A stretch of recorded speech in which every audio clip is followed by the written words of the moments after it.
Hi friends, welcome back. ഇന്ന് നമ്മളൊരു chicken റെസിപ്പിയാണ് കേട്ടോ ചെയ്യുന്നത്. ഒരു സ്പെഷ്യലായിട്ടുള്ള ചിക്കൻ ഫ്രൈൻ്റെ റെസിപ്പിയാണിത്. വളരെ സിമ്പിളായിട്ടുള്ള ഒരു റെസിപ്പിയാണ്. അപ്പോൾ നമുക്ക് എങ്ങനെയാണിത് തയ്യാറാക്കുക എന്നുള്ളതൊന്ന് നോക്കാം.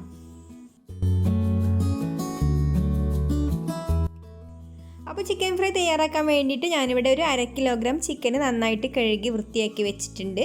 ഇനി നമുക്കിതിലേക്ക് 1 ടീസ്പൂൺ ഇഞ്ചി വെളുത്തുള്ളി പേസ്റ്റ് ചേർത്ത് കൊടുക്കാം. ഇനി പാകത്തിനുള്ള ഉപ്പ് ചേർത്ത് കൊടുക്കാം. പിന്നെ ഒരു 1.5 ടീസ്പൂൺ കാശ്മീരി ചില്ലി പൗഡർ ചേർത്ത് കൊടുക്കുന്നുണ്ട്. പിന്നെ 1/2 ടീസ്പൂൺ മഞ്ഞൾപ്പൊടിയും 1/2 ടീസ്പൂൺ ഗരം മസാലയും കൂടി ചേർത്ത് കൊടുക്കാം. ഇനി ഇതിലേക്കൊരു പകുതി നാരങ്ങയുടെ നീര് ഒഴിച്ചു കൊടുക്കുന്നുണ്ട്. പിന്നെ ഒരു മുട്ടയുടെ വെള്ളയും കൂടി ചേർത്ത് കൊടുക്കാം. മുട്ട മുഴുവനായിട്ട് ചേർത്ത് കൊടുത്താലും കുഴപ്പമില്ല കേട്ടോ. അപ്പോൾ ഞാനിവിടെ വളരെ കുറച്ച് അളവിലേ ചെയ്യുന്നുള്ളൂ. അപ്പോൾ ഇതിലേക്ക് ഈ ഒരു മുട്ടയുടെ വെള്ളം മാത്രം തന്നെ മതി. പിന്നെ നമുക്കിതിലേക്ക് 1 ടേബിൾ സ്പൂൺ അരിപ്പൊടി ചേർത്ത് കൊടുക്കാം. പിന്നെ ഇതിലേക്ക് 1/2 ടേബിൾ സ്പൂൺ കടലപ്പൊടിയും 1.5 ടേബിൾ സ്പൂൺ കോൺഫ്ലവറും കൂടെ ചേർത്ത് കൊടുത്തിട്ടുണ്ട് കേട്ടോ. അപ്പോൾ ഞാനിത് ചേർത്ത് കൊടുത്ത സമയത്ത് ക്യാമറ ഓണാക്കാൻ മറന്നുപോയതാണ്. ഇപ്പോൾ നമ്മൾ ചിക്കനിലേക്ക് എല്ലാ മസാലയും ചേർത്ത് കൊടുത്തിട്ടുണ്ട്. ഇനി ഇത് നന്നായിട്ടൊന്ന് മിക്സ് ചെയ്തെടുക്കണം. അപ്പോൾ അതുപോലെ സ്പൂൺ വെച്ചിട്ട് ആദ്യം ഒന്ന് മിക്സ് ചെയ്ത് കൊടുത്തിട്ട് പിന്നെ കൈ വെച്ചിട്ട് തന്നെ നന്നായിട്ടൊന്ന് കുഴച്ചെടുക്കുക. എന്നാലേ നമുക്ക് ചിക്കനിലൊക്കെ എല്ലാ ഭാഗത്തും മസാലയൊക്കെ പിടിക്കുള്ളൂ.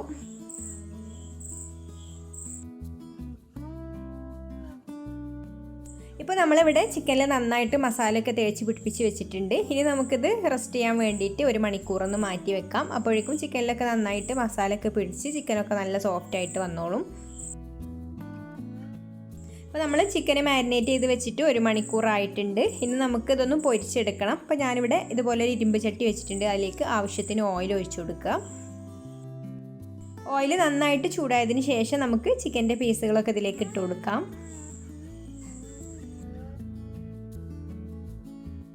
ചിക്കൻ്റെ ഉൾഭാഗമൊക്കെ നന്നായിട്ട് വെന്ത് കിട്ടാൻ വേണ്ടിയിട്ട് വേണമെങ്കിൽ ഒന്ന് അടച്ച് വെച്ചിട്ട് വേവിച്ചെടുക്കാം കേട്ടോ. അടച്ച് വെച്ചിട്ട് പൊരിച്ചെടുക്കുകയാണെങ്കിൽ ചിക്കന് പെട്ടെന്ന് തന്നെ വെന്ത് കിട്ടിക്കോളും.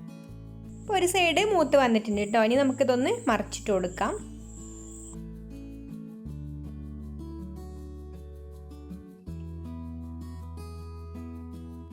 ഇനി ഈ സൈഡും കൂടെ നമുക്ക് നന്നായിട്ട് തന്നെ ഒന്ന് മൊരിയിച്ച് പൊരിച്ചെടുക്കാം. ഇപ്പോൾ ചിക്കനെല്ലാം ഇവിടെ നന്നായിട്ട് മൊരിഞ്ഞ് വന്നിട്ടുണ്ട്. ഇനി നമുക്കിത് കോരി എടുത്തിട്ട് ബാക്കിയുള്ളതും കൂടി ഇതുപോലെ തന്നെ അങ്ങ് പൊരിച്ചെടുക്കാം.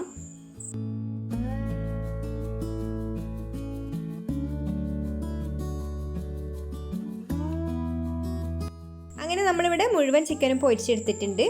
ഇനി നമ്മൾ ഇതുപോലൊരു പാൻ അടുപ്പത്ത് വെച്ചിട്ടുണ്ട്. അതിലേക്ക് നമ്മൾ പൊരിച്ച് വെച്ചിട്ടുള്ള എണ്ണയിൽ നിന്ന് തന്നെ 1-2 ടേബിൾ സ്പൂൺ എണ്ണ ഇതിലേക്ക് ഒഴിച്ചു കൊടുക്കുക. ഇനി നമുക്കിതിലേക്കൊരു 1/4 ടീസ്പൂൺ കടുക് ഇട്ട് കൊടുക്കാം. അപ്പോൾ കടുകൊന്ന് പൊട്ടി വന്നതിന് ശേഷം ഇതിലേക്കൊരു 2 അല്ലി കറിവേപ്പിലയും കൂടി ഇട്ട് കൊടുത്ത് ഒന്ന് മൂത്ത ശേഷം പിന്നെ നമുക്കിതിലേക്ക് ഒരു സവാളയുടെ പകുതി ഇതുപോലെ ചെറുതായിട്ട് അരിഞ്ഞത് ഇട്ട് കൊടുക്കാം. വളരെ കുറച്ച് മതി കേട്ടോ, സവാള ഒരുപാട് വേണ്ട. ഇനി നന്നായിട്ടൊന്ന് വഴറ്റിയെടുക്കണം. ഇതിൻ്റെ കൂടെ തന്നെ നമുക്കിതുപോലെ ഒരു 2 പച്ചമുളക് മുറിച്ചതും കൂടി ഇട്ട് കൊടുക്കാം. ഇനി ഇതൊന്ന് നന്നായിട്ട് വഴന്ന് വരട്ടെ. ഉള്ളിയും പച്ചമുളകൊക്കെ വഴന്ന് വന്നതിന് ശേഷം പിന്നെ ഇതിലേക്ക് ഒരു 1/2 ടീസ്പൂൺ കാശ്മീരി ചില്ലി പൗഡറും കൂടി ഇട്ട് കൊടുത്തിട്ടുണ്ട്. അപ്പോൾ ഇതും കൂടെ ഒന്ന് മൂത്ത് വന്ന ശേഷം നമുക്കിത് ചിക്കൻ്റെ മുകളിലേക്ക് ഒഴിച്ചു കൊടുക്കാം.